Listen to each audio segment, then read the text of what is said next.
Jessica. Hello and welcome to Wellbeing Conversations. I am Charlotte Jameson and I'm here with nutritionist Jacqueline Orwell. Jacqs, how are you? Hi, Shah. I'm well. How are you? I'm very, very well. Now, I'm very, very lucky that you've squeezed us into the day because I think there's so much we can learn from you. And also what I love about you and the work you do is you keep it so real. You have a thriving company in brown paper bag nutrition, and you help so many families, and you have 10 years in the business now. Yeah, I know, which far we out. just established, which is amazing. And you've been able to do that whilst having 3 children. And so what I really love about is how you do actually keep real with your health and well-being, but also just with the realities of parenting and what you're capable of doing. So I'm really keen to get into this conversation. Yeah, me too. And kickstart off with, well, what are, if you could pinpoint 3 or if you have more, really key impactful well-being habits that you do that really make a difference to your everyday? Yeah. Look, I'd say the first one is, your first thing in the morning. And that for me is getting out of the house. I work from home and then I have the 3 kids, but 2 are quite young. So on my days that I'm not working, I'm at home a lot. It can be very isolating if you are at home so much when you're working from home and then parenting at home when they're so little because you get nap trapped and things. So I get up, I'm up between 5 and 5:30 every morning. And after my very strong cup of tea, I get out of the house, whether it's to the gym or I try to go for a walk or just out. And that really sets me up for the day. And it's a non-negotiable for me. I've worked on that with my partner as well because he works out of the house, goes into an office 4 days a week. So he goes to the gym at lunch, whereas the mornings, it is my only window.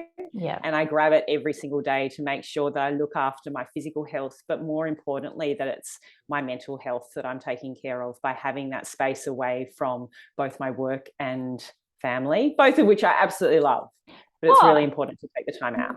And I don't think that's, in question ever when a parent says, I need some space, it's that self-compassion. What do I need right now? And I'm no good to anyone right now. If I don't set myself up. And I've always been a morning person who likes to go outside, and childhood, having a baby really threw a spanner in my works because I didn't set myself up for success. My husband and I didn't have, we've learnt a lot, let's just say.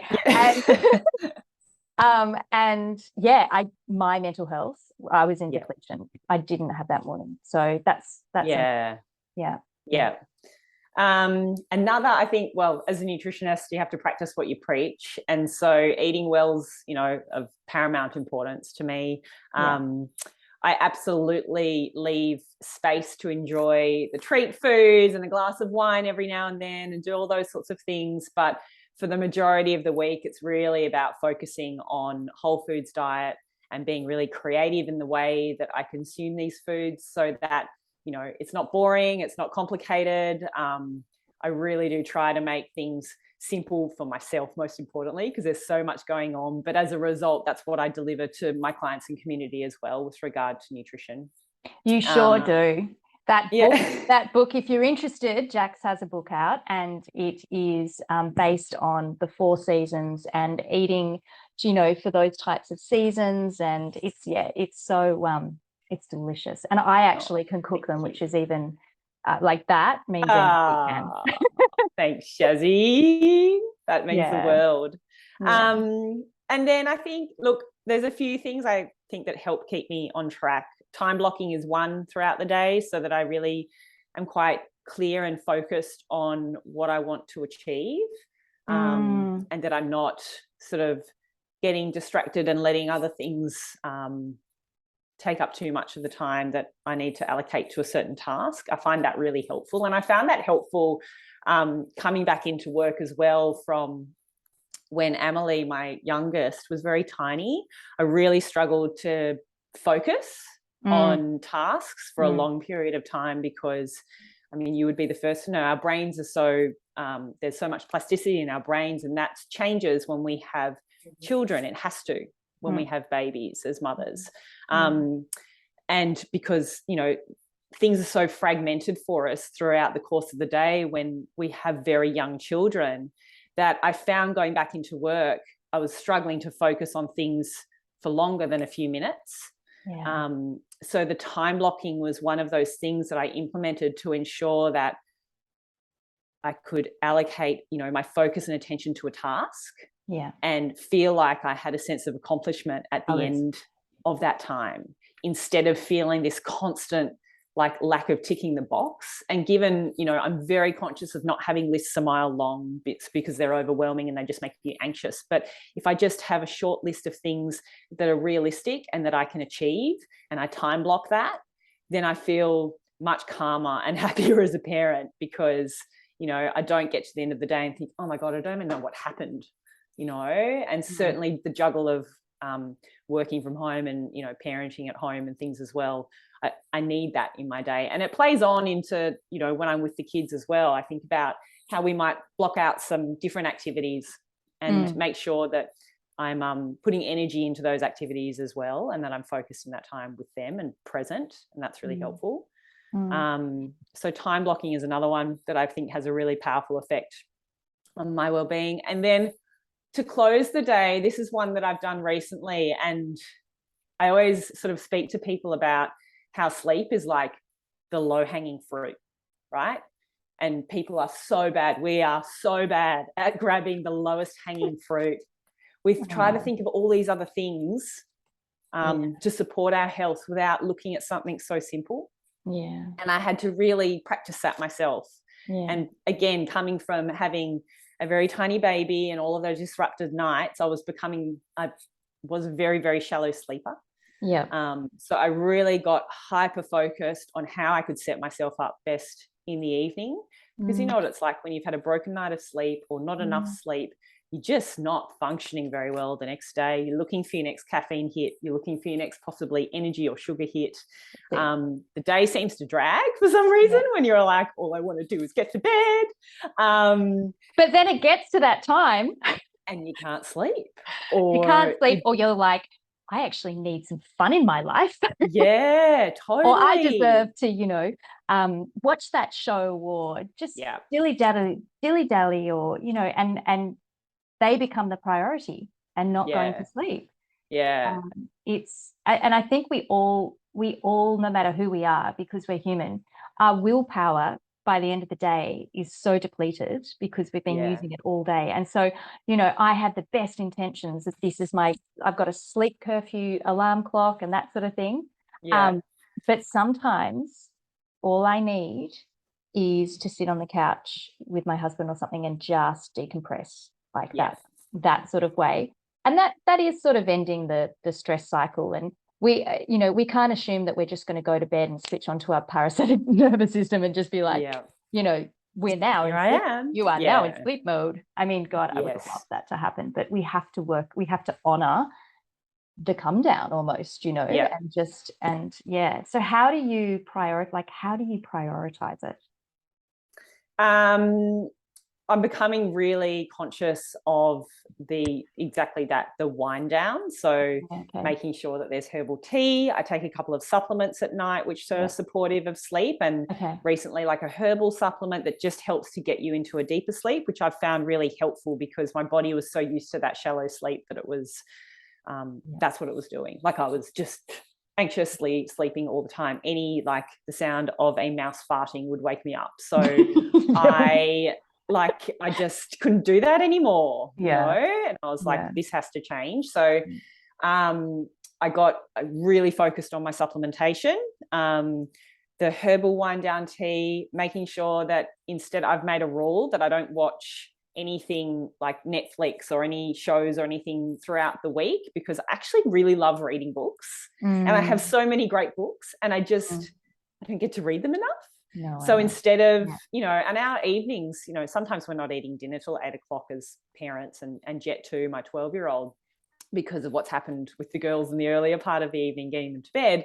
So we're already sort of eating a little bit later to then go and turn on TV or your screen or something, which is not only extending your time awake, I'm likely to nod off if I am in front of the TV. So my melatonin's already dropping and I need to be in bed at that time anyway. But honoring that time of night to go, I don't need these extra stimulus right now. I just need to honor what my body needs most, having gone through years of pregnancy and feeding babies and just the fullness of life. I need now to sleep and just switch off and restore. So do you know what strikes me here? You've got a different narrative, right? Because a lot of people have a narrative saying, I need TV to wind down. And I certainly have that narrative. I never used to watch TV, and then it's the only time I get to see my husband. And so it's like, I kind of then was like, no, this is like good. And but it's this narrative of like, no, but I need this to wind down. It's like, well, what else could you do to wind down? And it's just then telling yourself a different story and listening to something different rather than something that's not really working. Again, doesn't, Netflix is there to suck us in, and it's there to, like, it's literally, it's addictive. It is, and it's designed to suck you in. So it's okay if you are, but it's just been curious about the narrative and what your priority actually is. I think that's really helpful. Well, a number of things there. Morning routine, and I'm sure there's countless more, knowing you so well. There's countless more, but these are really vital. And the morning routine, setting yourself up, knowing when you need to get out of that house, knowing that that's what you need for that physical and mental stuff. Your nutrition, obviously, that is your world. And we know so much now about our gut and our microbiome and how that feeds into mental health and our well-being. So I'm going to let you speak on that, but and then time blocking. So I really love how that's a really mindful, intentional activity for you. It's like, what do I want to achieve? What hat am I going to put on right now? Am I putting my work hat on? Am I putting my mum hat on? What am I going to achieve? And that sense of accomplishment is so important for your well-being, because especially as a parent, that accomplishment just goes through the window if you don't be intentional about it. Because you don't, you accomplish everything and nothing at the same time. Totally. And then sleep, vital, absolutely vital. But interesting how different people can kind of work with their sleep chronotype and how they fit that in. So it's nice to see that you made that decision. So coming to the end of this beautiful chat that I don't want to end, but do you have a tradition, a little family tradition that you behold in your family? And what is it? You put me a little bit on the spot, but I would say we definitely all, especially when Jet's home, because he spends a week at his dad's and then a week at ours. So when he's home each night, when the girls are settling in for bed, we all gather around and there's a bit of a share in the storytelling, which is really nice. And it's not necessarily stories about their day, because they're just a little bit little to do that just yet. And you get little snippets from Elkie as she bolts past at other times throughout the evening.